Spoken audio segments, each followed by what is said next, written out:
ಜನರ ಮನಸ್ಸಲ್ಲಿ ಒಂದು ಜಾಗ ತಗೊಳ್ಬೇಕು ಅಂತಂದರೆ ಯಾವ್ದು ಲೇಔಟ್ ಮಾಡೋದು ಅಥವಾ ಯಾರ್ದೋ ಮಾಡಿರೋ ಲೇಔಟಲ್ಲಿ ಧಮಕಿ ಹಾಕ್ಬಿಟ್ಟು ಸೈಟ್ ಇಟ್ಕೊಳ್ಳೋದು ಅವು ಎಲ್ಲರೂ ಮಾಡ್ತಾರೆ.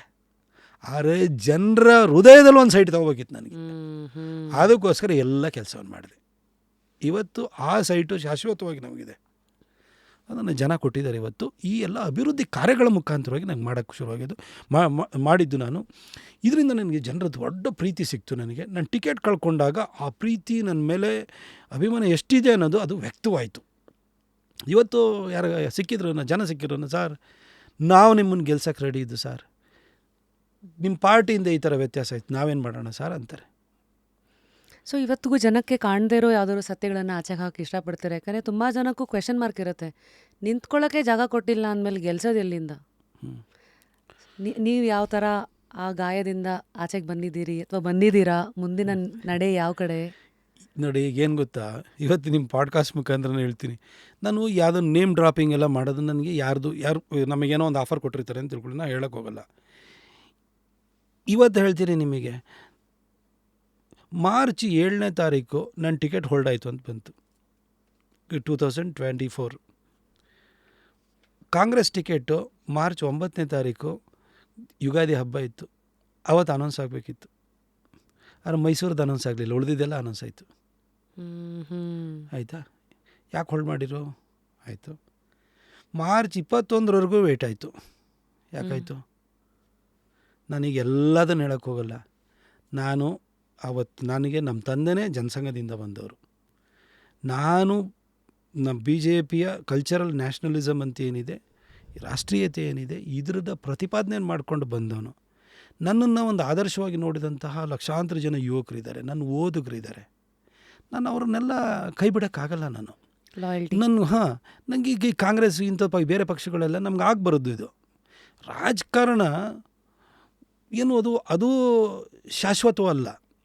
ಆದರೆ ಜನರು ನಮ್ಮೆಲ್ಲ ಇಟ್ಟಿರುವಂಥ ವಿಶ್ವಾಸ ಇದೆಯಲ್ಲ, ಅದು ಶಾಶ್ವತವಾಗಿರಬೇಕು. ಹಾಂ, ಈ ಸ್ಥಾನ ಅನ್ನೋದು ಇದೆಯಲ್ಲ, ಯಾವತ್ತೋ ಒಂದಿನ ಮಾಜಿ ಆಗಲೇಬೇಕು. ಒಂದಿನ ಮಾಜಿ ಆಗಬೇಕು, ಒಂದಿನ ದಿವಂಗತ ಆಗಲೇಬೇಕು ಪ್ರತಿಯೊಬ್ಬ ಮನುಷ್ಯನು. ಈ ಒಂದು ಏನೋ ಮಾಜಿ ಆಗ್ತೀನಿ ಅಂತಲೋ ಇನ್ನೇನೋ ಅಂತೋ ಅಥವಾ ಅಧಿಕಾರದ ಆಸೆಗೋಸ್ಕರನೋ ಹಾಂ, ಇದರಲ್ಲಿ ನಾವು ಯಾವತ್ತೂ ವ್ಯತ್ಯಾಸ ಆಗಬಾರ್ದು. ನನ್ನ ನಿಷ್ಠೆಯ ಬಗ್ಗೆ, ನನ್ನ ಬದ್ಧತೆ ಬಗ್ಗೆ ಯಾವತ್ತೂ ಪ್ರಶ್ನೆ ಬರಬಾರ್ದು. ನಾನಲ್ಲಿ ಕಾಂಗ್ರೆಸ್ನವ್ರಲ್ಲಿ ಸುಮಾರು ಜನ ಹೇಳ್ತಾರೆ, ಕಾಂಗ್ರೆಸ್ನವ್ರಿಗೆ ನಾನೀಗ ಹೇಳಲಿಕ್ಕೆ ಹೋಗಲ್ಲ. 4 ಜನ MLAಗಳು ನನ್ನ ಅಣ್ಣ ಬಾ ಸೇರ್ಕೊ ನೀನು ಗೆಲ್ತೀಯ ಬಾ ಅಂತ ಕೇಳಿದರು. ನನಗೆ ಯಾರ್ಯಾರು ಮಾತಾಡಿದ್ರು ಅದನ್ನು ನಾನು ಹೇಳ್ಬೋದು. ಈಗ ನನಗೇನು ಗೊತ್ತಾ, ರಾಜಕಾರಣದಲ್ಲಿ ಸುಮ್ಮನೆ ಇದೇನು ಗೊತ್ತಾ, ತುಂಬ ಜನ ಅವರು ಇದು ಮಾಡಿರೋ ಈ ಥರ ವೈಯಕ್ತಿಕವಾಗಿ ಜಗಳ ಮಾಡ್ಕೊಳ್ಳೋ ಅಂಥದ್ದು, ಏನೋ ನೇಮ್ ಡ್ರಾಪ್ ಮಾಡೋದು ಇವೆಲ್ಲ ಮಾಡ್ತಾರೆ. ನಾನು ಅಂಥ ರಾಜಕಾರಣ ಯಾವತ್ತೂ ಮಾಡಲ್ಲ. ಹಾಗಾಗಿ ಯಾರು ಟಿಕೆಟು ಕೊಡುವಂಥ ಸ್ಥಾನದಲ್ಲಿದ್ದರೂ ಅವರಿಂದಲೇ ನನಗೆ ಕರೆ ಬಂದು ನನಗೆಲ್ಲ ಹೇಳಿದ್ರು ಕೂಡ ನಮಗೂ ನಿಮಗೂ ಬರಲ್ಲ, ನನ್ನ ಸಿದ್ಧಾಂತ ಬೇರೆ, ನಿಮ್ಮ ಸಿದ್ಧಾಂತ ಬೇರೆ. ಆದರೆ ನಿಮ್ಮ ಹತ್ರ ಒಂದು ಸ್ಪಷ್ಟವಾಗಿ ಹೇಳ್ತೀನಿ, ನಾನೇನಾದರೂ ಹೋಗಿದರೆ ಖಂಡಿತ ಮೈಸೂರಲ್ಲಿ ನಾನೇ ಗೆಲ್ತಾಯಿದ್ದಿತ್ತು. ನಾಳೆ ಬೆಳಗ್ಗೆನೂ ಬೇಕಾದ್ರೆ ನಾನು ಎಲ್ಲೇ ಹೋದ್ರೂ ಕೂಡ ಗೆಲ್ತೀನಿ ಮೈಸೂರಲ್ಲಿ ನಾನೇನೆ. ಯಾಕಂದರೆ ನನ್ನ ಬೆನ್ನಿಗೆ ಜನ ಇದ್ದಾರೆ. ನನ್ನ ಬೆನ್ನಿಗೆ ಜನ ನಿಲ್ಲೋದಕ್ಕೆ ನಾನು ಮಾಡಿದಂಥ ಕೆಲಸಗಳಿದ್ದಾವೆ. ಪಕ್ಷ ನೋಡಿ ಓಟ್ ಹಾಕೋದು ಬೇರೆ, ವ್ಯಕ್ತಿ ನೋಡಿ ಓಟ್ ಹಾಕೋದು ಬೇರೆ. ನೀವು ಯಾವುದು ಅನ್ನೋದು ಎಲ್ಲರಿಗೂ ಗೊತ್ತಿದೆ. ಹೌದು. ಈಗ ನೋಡಿ, ಒಂದು ಸಂಘಟನೆ ದೊಡ್ಡದು, ವ್ಯಕ್ತಿ ದೊಡ್ಡವನು ಅನ್ನೋ ಪ್ರಶ್ನೆ ಬರುತ್ತೆ. ಈಗ ವ್ಯಕ್ತಿಗಳಿಂದಲೇ ಸಂಘಟನೆ ಆಗುವಂಥದ್ದಲ್ವಾ? ನಿಜ. ಇವತ್ತು ಒಂದು ಕಾಲದಲ್ಲಿ ಅಟಲ್ ಬಿಹಾರಿ ವಾಜಪೇಯಿ ಅವರ ಹೆಸರಲ್ಲಿ ಓಟ್ ಕೇಳ್ತಿದ್ದು ವ್ಯಕ್ತಿ ತಾನೆ. ಇವತ್ತು ಮೋದಿಯವರ ಹೆಸರಲ್ಲಿ ಓಟ್ ಕೇಳ್ತಿದ್ವಿ. ಅಂದರೆ BJP ದೊಡ್ಡದ, ಮೋದಿಯವರು ದೊಡ್ಡದ, ಅಥವಾ BJP ದೊಡ್ಡದ, ಅಟಲ್ ಬಿಹಾರಿ ವಾಜಪೇಯಿ ದೊಡ್ಡದ ಅಂತ? BJP ಇಷ್ಟು ಬೆಳೆಯೋದಕ್ಕೆ ಅಟಲ್ ಬಿಹಾರಿ ವಾಜಪೇಯಿನೂ ದೊಡ್ಡ ಕಾರಣ ಆಗಿರ್ತಾರೆ. ಹಾಗೆಯೇ ವ್ಯಕ್ತಿಗಳಿಂದಲೇ ಪಕ್ಷ ಸಂಘಟನೆ ಬೆಳೆಯುವಂಥದ್ದು. ಹಾಗೆಯೇ ಒಂದು ಪಕ್ಷದ B.Farmಗೆ ಬೆಲೆ ಬರಬೇಕು ಅಂದ್ರೂ ಕೂಡ ಒಬ್ಬ ವ್ಯಕ್ತಿಯ ಸಾಧನೆಯೂ ಇರ್ತದೆ, ಪರಿಶ್ರಮನೂ ಇರುತ್ತೆ.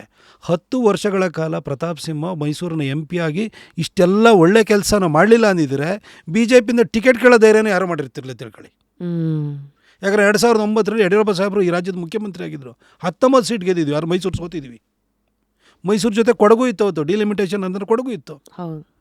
10 ವರ್ಷದಲ್ಲಿ ಕೆಲಸ ಮಾಡಿದೆ ನಾನು. ಜನರದ್ದು ಟೊಬ್ಯಾಕೋ ಬೋರ್ಡಿಂದ ಹಿಡಿದು ಪ್ರತಿಯೊಂದನ್ನು ಕೆಲಸವನ್ನು ಮಾಡ್ಕೊಂಡಿದ್ದೀನಿ. ಈಗ ನಾನು MP ಆಗಿ 1 ವರ್ಷ, ನಾನು ಟಿಕೆಟ್ ಕಳ್ಕೊಂಡು 1 ವರ್ಷ ಆಯಿತು. ಇವತ್ತು ಕೆಲಸನ ಕೇಳ್ಕೊಂಡು ನನ್ನ ಹತ್ರನೇ ಬರ್ತಾರೆ. ಇವತ್ತು ಅವ್ರು ಫೋನ್ ಮಾಡಿದ್ರೆ ನಾನೇ ಫೋನ್ ಎತ್ತೋನು. ಇವತ್ತು ಟೊಬ್ಯಾಕೋ ಬೋರ್ಡ್ದು ಏನೇ ಕೆಲಸ ಇದ್ದರೂ ನನ್ನ ಹತ್ರಕ್ಕೆ ಬರ್ತಾರೆ. ಹ್ಮ್. ಇವತ್ತು ಇಂಜಿನಿಯರಿಂಗ್ ಸೀಟ್ ಬೇಕು ಅಂದರೆ ನನ್ನ ಹತ್ರಕ್ಕೆ ಬರ್ತಾರೆ.